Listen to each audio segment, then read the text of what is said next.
Kuna mtu mwingine tulikuwa hatumtaki, Gwajima. Huyu Josephat Gwajima, askofu wa Ufufuo na Uzima.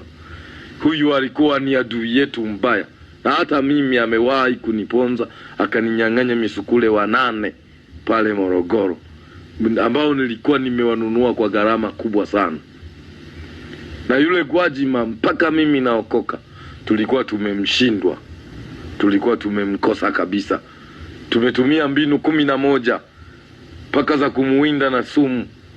Tumemuwinda na risasi, tumemuwinda na tindikali, tumemuwinda na ukombola unyagu, tumemtumia nyoka mara 27, tumemtumia wanawake 15, lakini Gwajima tukamkosa.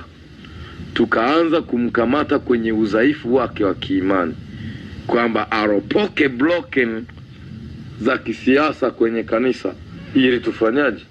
Tunase miguu yake. Lakini alipokuwa akipambana na kina Kikwete, sisi tulichokifanya tulimchora kwenye rada ili tumpige.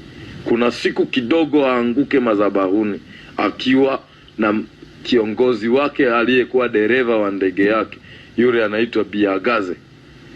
Ile siku tulikuwa tumetuma maagenti 29 kanisani kwake, na alifanikiwa kutunyang'anya binti mmoja aliyekuwa mwanachama wetu wa Kiringe cha Tanga, Muheza.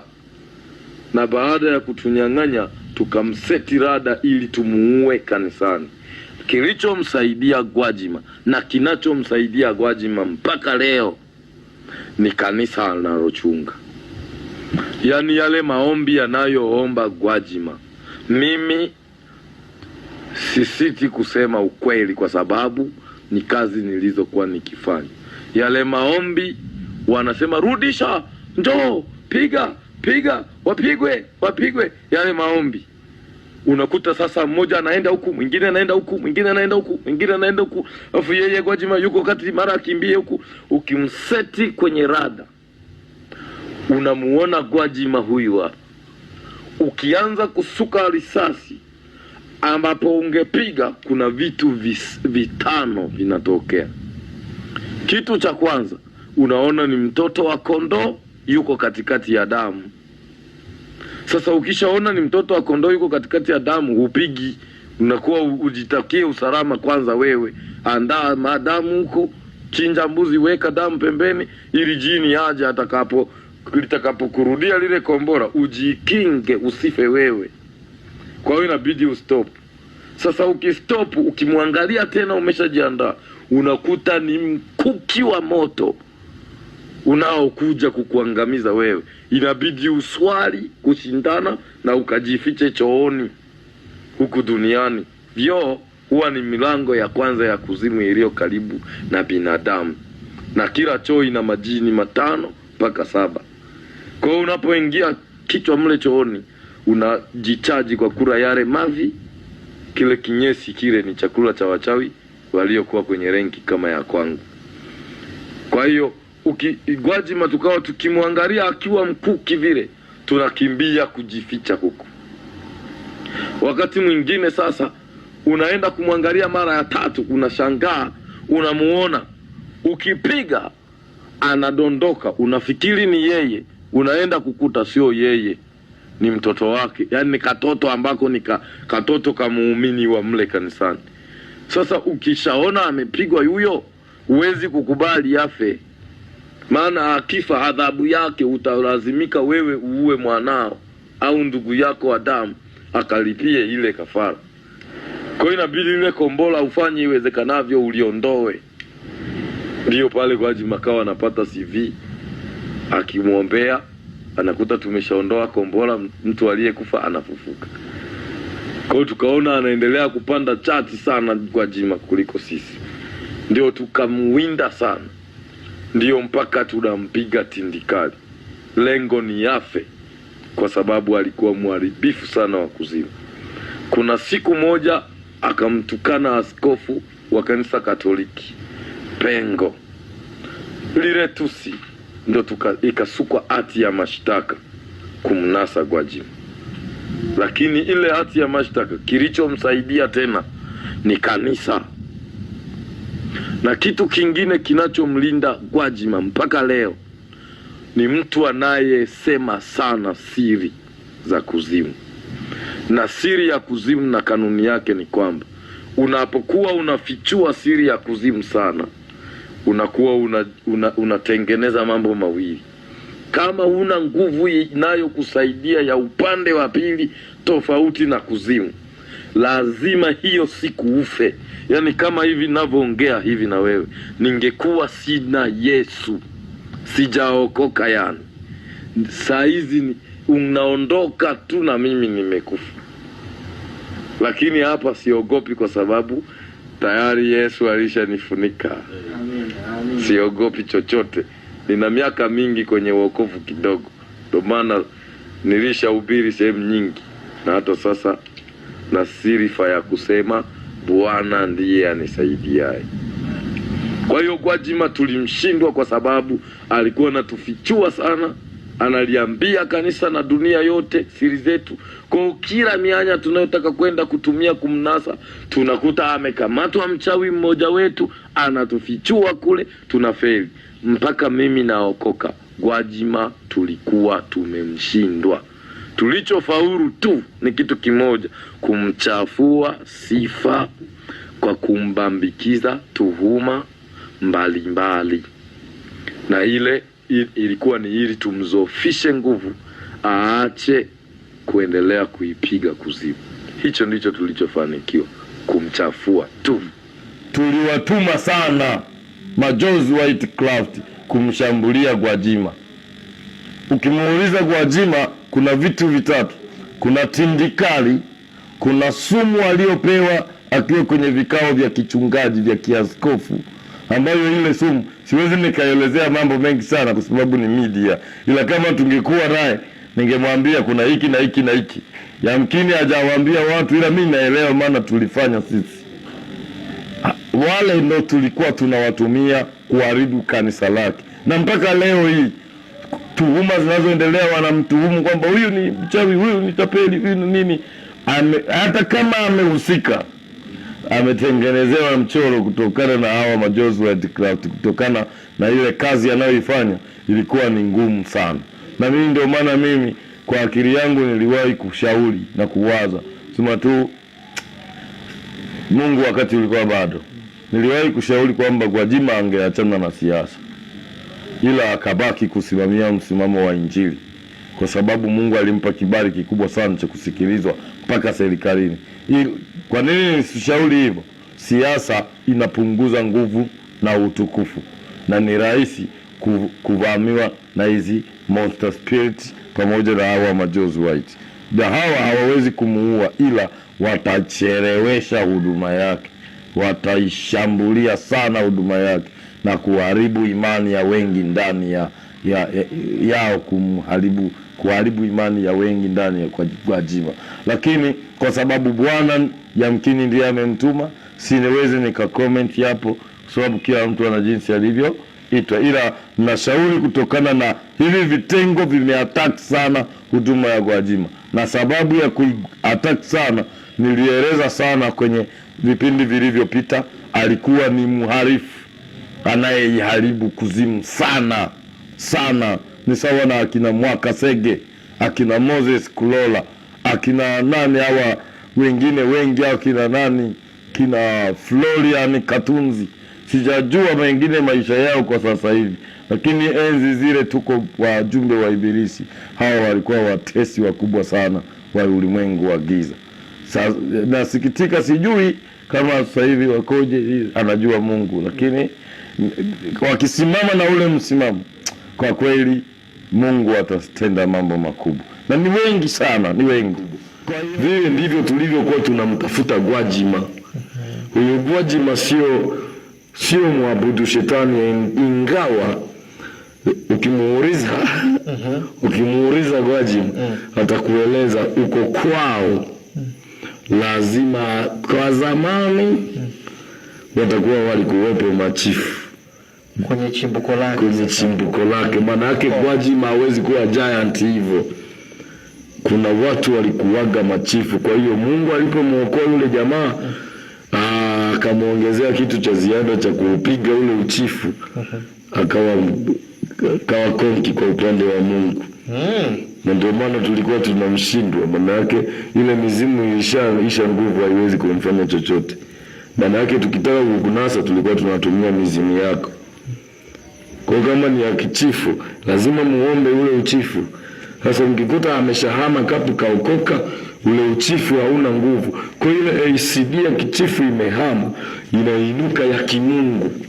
Huyo ndio anakuwa mchungaji mwenye moto wa ajabu. Kwa Gwajima mpaka mimi naokoka tulikuwa tumemshindwa, na tukawa bado tuna mchakato wa kumtafuta. Okay.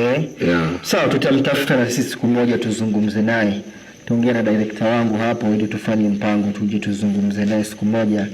Na wengine wengi. Bila shaka kuna wako wengi ambao ukuwataja ambao mlishindwa pia kuwa. Yaani hao wanaongea tu kwa sababu ni watu ambao waliattack sana mambo yetu. Mfano kuna mkutano alihubiri yule Gwajima pale 2011.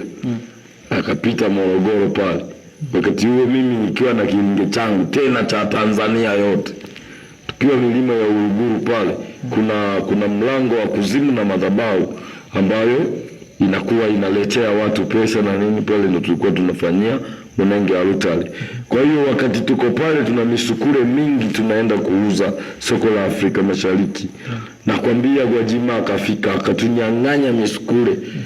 Na misukule ya kwangu aliyonyang'anya ilikuwa 8. Na ndipo tukamtafuta yeye, tukamkuta kanisani kwake kule Dar es Salaam. Tulipopiga lile kombola alikuwa afe Gwajima, akafa muumini tena wa kike. Tukamkosa Gwajima, alipokemea yule muumini akafufuka. Lakini hatukukoma, maana never missing, hatukati tamaa. Hiyo tunaita less you see more you look, never missing.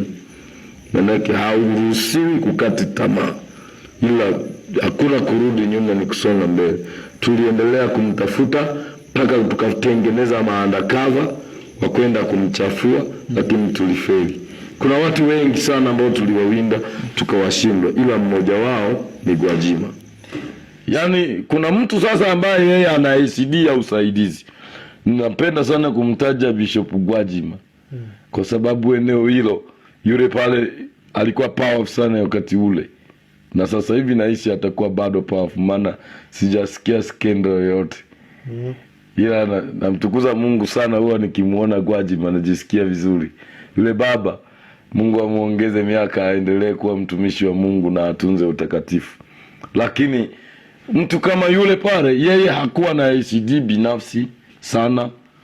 Gwajima alikuwa na nguvu yake ya imani, lakini supporter company ambayo ni wale watu waliowafundisha vita walikuwa na nguvu nyingi sana kuliko yeye Gwajima, ambazo zilimuhendo zikaungana naye, likatimia lile andiko kwenye Biblia. Nimekuja kulikuta baada ya kuokoka, nikajua sababu ya Gwajima kuwa na nguvu. Na mimi natamani sana nije niwe na kanisa kama la Gwajima, ambalo limeandikwa pale kwamba hata na sisi tutakapofikia umoja wa imani na kumfahamu sana huyu mwana wa Mungu, hata kufikia utimilifu wa kimo cha Kristo.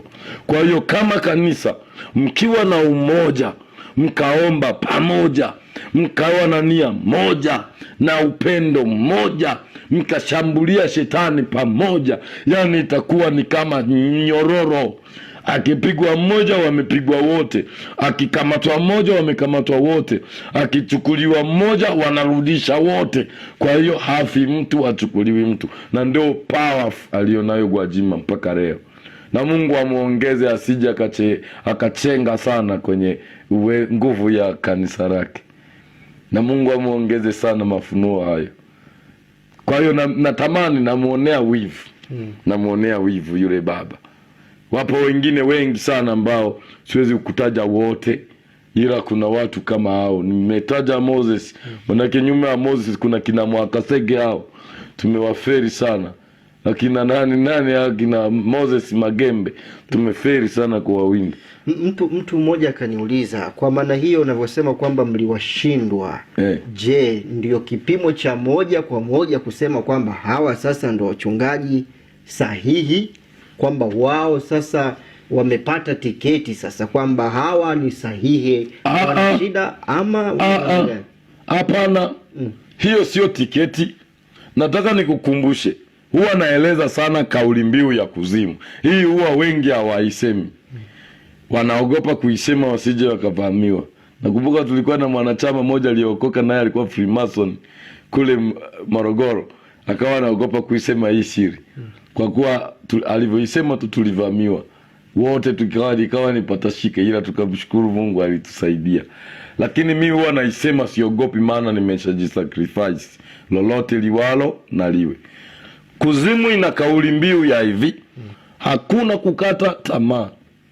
Kwa hiyo mpaka leo Gwajima anatafutwa asirewe. Ninayeweza kumcongratulate ni mmoja tu, Moses Kulola, na yeye kwa sababu moja alishakufa, na kwa kuwa mfu hana ijara tena duniani, kama aliendelea na maisha yale na amefariki akiwa na Mungu vile, yeye mbinguni kabisa direct, kwa sababu sikuwahi tumemshinda mpaka dakika za mwisho, mpaka naokoka tumefeli kabisa kumnasa.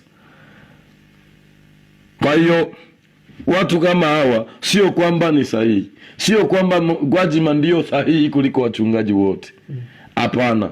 Nataka nikwambie, mchungaji maana yake ni mtu aliyeyatoa maisha yake akakubali kufa kwa ajili ya watu wengine, kuacha Yesu.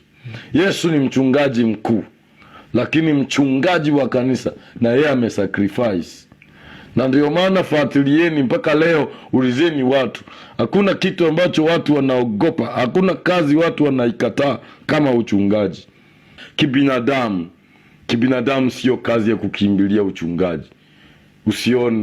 Usione wachungaji wanapata vitambi leo, Mungu kawakumbuka saa hii, ila mikiki waliopitia. Acha. Kwa hiyo ninaposema kwamba eti ukiniambia kwamba Gwajima peke yake na Mwakasege ndio wako salama, hapana, wako wengi sana. Ila ninapotaja mtu kama Gwajima, napotaja mtu kama Mwakasege, napotaja kama Mwakiborwa, Moses Magembe na wengine wengi, huo ni mfano. Ila ndio maana hata Elia alipomwambia Mungu, nimebaki peke yangu na mimi nawindwa nife, Mungu alimwambia acha kusema hivyo, nimejisazia watu 7,000. Kwa hiyo mimi ni kuombe tu, mtumishi wa Mungu, ili uweze kumjua mchungaji wa kweli, kaa katika neno la kweli, msihi Roho Mtakatifu aingie ndani yako, yeye atakuongoza kukuonyesha, kwa sababu Biblia imesema, lakini misingi ya Mungu inasimama yenye muhuri hii, Bwana anawajua walio wake. Kwa hiyo Mungu anawajua wachungaji wa kwake na atakuelekeza wapi utunzwe. Lakini kwa akili za kibinadamu, tafuta sehemu sahihi utakayoelewa kiroho. Sehemu sahihi ni wapi? Mchungaji harisi aliyeitwa na Mungu kwanza ni mtu anayechukia dhambi sana na kuwapenda wale wenye dhambi kwa kutamani waokoke, waiache hiyo dhambi. Lakini sifa ya pili ya mchungaji ni mtu anayekubali kujitesa sana ili ahakikishe watu wanamuona Mungu badala ya kumuona yeye. Lakini sifa ya tatu ya mchungaji wa kweli ni mtu anayekubali kupungua yeye ili washirika wake waongezeke, wafike mbali kwenye viwango vya kiroho. Lakini sifa ya 4 ya mchungaji ni mtu asiyependa mali ya udhalimu wala utapeli wala kutuhumiwa dhambi yoyote, ikiwemo uzinzi, uongo, uraji rushwa na mambo yanayofanana na hayo. na vigezo vingine vya mchungaji vipo kwenye Biblia, kitabu cha Timotheo wa kwanza. Mume wa mke mmoja, asiyependa mali ya uzalimu, asiwe mlevi, asiwe na mtu wa kauli mbili, mambo kama hayo. Hiyo ni utamuelewa mchungaji wa kweli. Lakini yule kuombewa tu, anakupangia na maombi ya 200,000, maombi ya 100,000, sijui panda nini, sijui nyangarakata gani, achana. Mungu afanyi vitu vya hivyo. Mungu, hizo zamani za kitapeli, sio Mungu wa kweli huyu tunayemtumikia. Yeye aliyetuokoa alisema, mmepewa bure, toweni bure. Na mimi mwenyewe Amieli Katekera namshukuru Mungu kwamba ni tangu naokoka kuna wachungaji waliohusika kunibeba. Sikuwahi kudaiwa pesa mpaka nilipojazwa Roho Mtakatifu, na mpaka nikasoma chuo cha Biblia cha kupanda makanisa cha Tanzania Assemblies of God. Hakuna mchungaji aliyenidai pesa ili nifunguliwe vifungo. Na tangu hapo namshukuru Mungu. Wale niliyoombea kwa neema ya Mungu amewaponya ni wengi. Na hata wewe mtazamaji, hata kama Mungu hajakutendea, ila wapo wengine wametendewa. Wewe ni shahidi uliyetendewa. Sijawahi kumdai mtu pesa, ila kile nilichopewa na Mungu ndicho ninachofanya kwa ajili ya watu. Na ninamshukuru Bwana Yesu, natazamia mpaka nikazeheke atakuwa ameponya watu wengi kwa jina la Yesu. Atakuwa amefungua watu wengi. Mniombee tu kwamba nisife mapema, ili nihubiri Injili, wapatikane wakina Amieli wengine zaidi ya 10,000,000 walio zaidi hata ya mimi, katika jina la Yesu. Amina. Amen.